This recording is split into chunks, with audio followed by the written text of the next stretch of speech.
The Nike Air Max 95 has been a cornerstone of sneaker culture since its debut in 1995, and the iconic grape colorway is set to make a major return in 2026.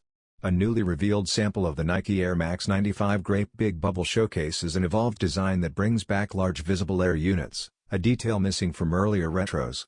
The upper features the classic layered gradient that fades from white to wolf gray, inspired by human muscle anatomy.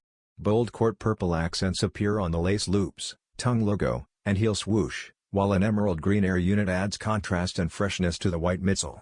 Built with layered mesh and synthetic suede, the shoe balances breathability, durability, and texture. Detailed stitching enhances depth and dimension from every angle. Previously released in 2015 and again in 2018, the grape colorway has consistently attracted both longtime fans and new collectors. This 2026 Big Bubble edition blends heritage design with modern updates, making it a standout return for a timeless classic loved for over 3 decades.